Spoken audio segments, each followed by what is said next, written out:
Hello from the driver's seat of the Tesla Cybertruck.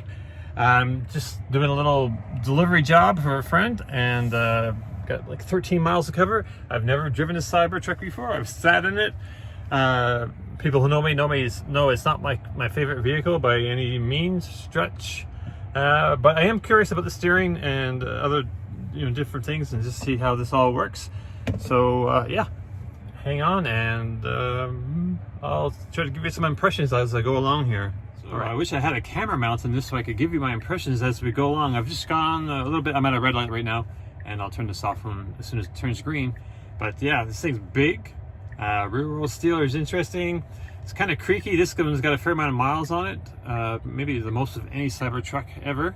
I'm just looking. I don't actually see the mileage. Green light. Okay. All right. We're at another red light, and actually the green advance is going, so I only have a second. But yeah, we've done a little bit of highway driving. It's it's noisy. This has got big fat tires on it that aren't stock. They kind of stick out past the wheel wells, and also custom rims, and we got green. All right, drive complete.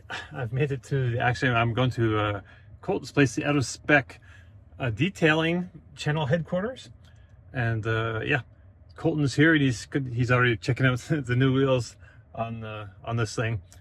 Yeah, so that was interesting. The navigation did not navigate me here properly. I'm glad I've been here kind of before a couple times, because it had me on the back side of there was no axis. It was telling me it was on my right hand side, and there was no way to get over there. I had to go kind of around the whole part of the neighborhood, circle around and come in where I knew we had to get here, how to get here.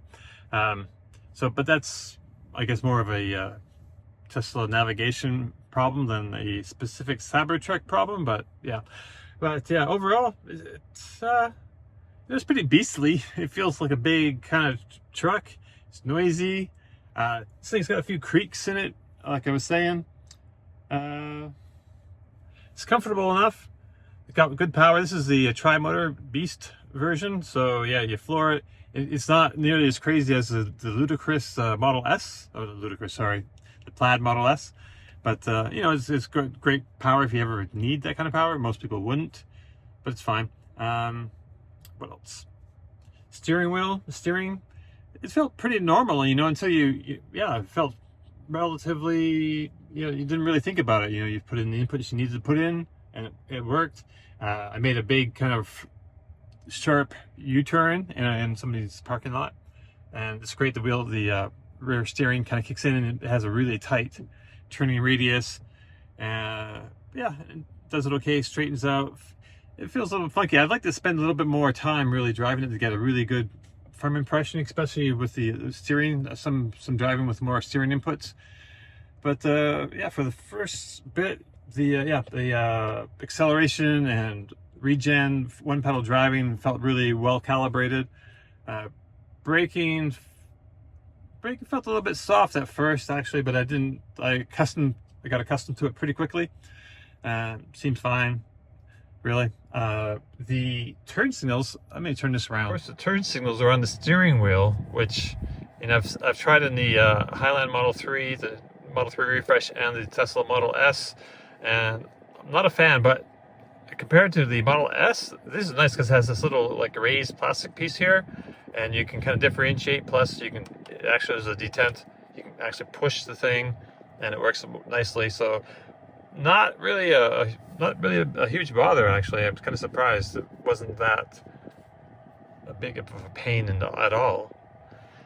Just looking at this, it's got a little happy koala face, basically.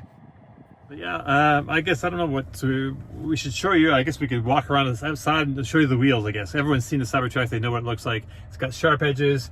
It'll cut you if you get too close to the front. If you walk close, you're not paying attention. Those are the sharp edges on there, and they will cut you. Like owners have been cut. Not bad, but you don't really expect your car to cut you. That's kind of pretty Cybertruck kind of thing. Yeah. Anyway, let's wrap this up and take a look on the outside. I should mention too, the door, it's heavy. It's not like heavier than any truck you've ever tried before. This has got the old wheels in the back, the old tires, and these are the new tires and wheels. Actual beadlocks, super beefy tires on this. What are they? Wild Peak, all-terrain, 4Ws, 3-ply, Falcon. Falcon's the main brand here. LT 285, 75 R118. Yeah.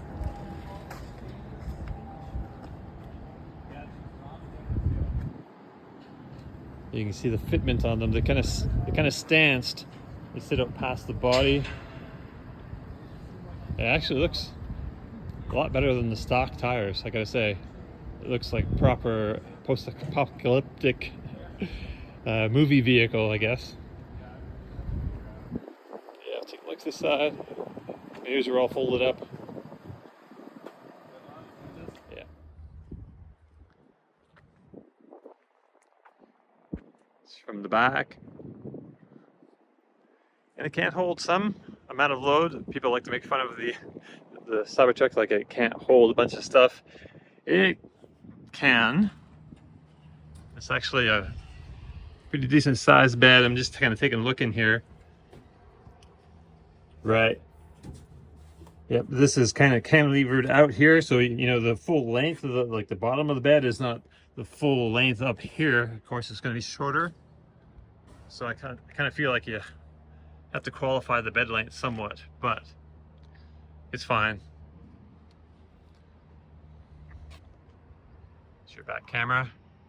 Because these we had the tires in this thing, we couldn't use the rear view mirror, so we had to use the camera on the back, and that shows up on the screen, and that was okay.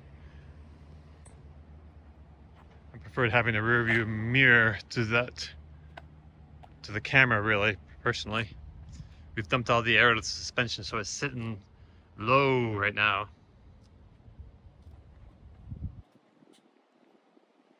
Yeah. Thought I'd have a little sit down in the back seat over here. And yeah, we got the big glass roof over top of us. It's pretty nice. It'd be great for, you know, going through the mountains. I'm in Colorado right now, so lots of terrific sightseeing opportunities. See above you, it's quite nice. It makes it feel like a lot less claustrophobic. I'm 6'2". Got okay room, not, yeah, it's okay. I'm just wondering if like driving like on a bumpy forest trail or something. Yeah, it's good enough. I don't think if I was 6'6", I'm not sure if I think it would start to get a little bit more worrisome, but this seems pretty fine. Yeah, it hasn't, so like this short experience hasn't really turned me into a Cybertruck lover. It's a truck, you know, it's pretty controversial, but if you can live with all that, I don't know. Still not my cup of tea. I'm not going to try to convince anybody that you need to get one, but yeah, and it's hard to say how it will age. Like the design is very striking, of course, and it should be interesting to see how it does age over time. I remember yesterday we were driving up from Las Vegas, and I saw it went across the highways, got a few hundred feet away, going in the evening. It was still light enough to see, and it was it had a black wrap on it. It looked actually pretty good from the distance. I thought it was like, oh, okay, that's nice. So I'm not sure, maybe it's just like the raw stainless steel finish I'm not really a big fan of. I don't know. Yeah. I'm trying to soak it all in and see if there's anything I really, you know, need to let people know about this. But I mean, people probably already have their minds pretty well made up what they think about the product, unless they, I don't know. I think some people might be disappointed if they, you know, they're fans of the design but the actual driving experience, it's pretty truck-like. It's you know, it's noisy. It's not like a super refined vehicle, like a passenger vehicle. I think that's, if you wanted like a pickup truck with more refinement, Ford F-150 Lightning, Chevy Silverado EV, Rivian, of course, all of them. It's not, this is kind of beastly, and it feels like it can do a lot, like power-wise and all that. Feels capable, but of course, yeah, in real life things happen. Just taking a look around here. Got little seat back pockets. I mean, it's pretty spare, but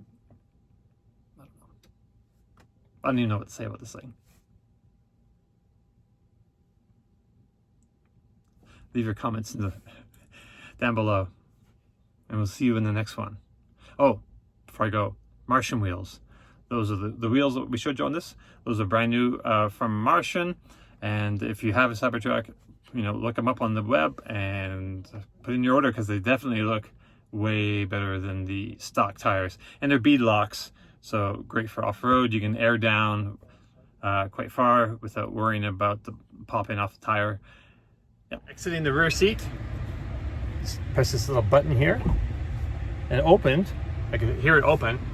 Push. These doors are heavy. Hey there. It's the next day. I'm in the Cybertruck again. I am driving myself to the airport in Denver, but not in this. First, I need to drive myself to the out-of-spec offices. So yeah, I'm going there right now to pick up the Mercedes-Benz EQS, which I will then drive that to the Denver airport. I've never driven the EQS before. I actually did. I moved it. I jumped in and I moved it like 20 feet. And so this should be the experience, because I need to get in and figure out how to you know, drive it, basically, how to set it up, like the mirrors, and get everything adjusted properly, and then navigate to the airport. Hopefully I won't have to just rely on my phone. Hopefully I'll be able to use the in-car navigation. So this will be a test of how intuitive that is. But anyway, in this car, I mentioned yesterday that it wasn't like super powerful when you stomp on it. I'm not going to do that today, but I'm not going to stomp on it today. But I was told after that it wasn't very powerful because it wasn't in sport mode, which it needs that, I guess, to engage all the beastliness of it. And so yeah, so maybe I'm not sure how much power I had, but anyway, it was, you know, very controllable and not overwhelming at all. But there's still plenty of, you know, power. And that's about it. So right now, yeah, this was simple. The car's been remote started for me, and I just jumped into it, and I'm off. And it just feels like a regular car, kind of, really. It's, well, big. It's a pretty wide car. It fills up the lane pretty nicely, that's for sure. Not quite Hummer proportions, but pretty chunky monkey. All right, out.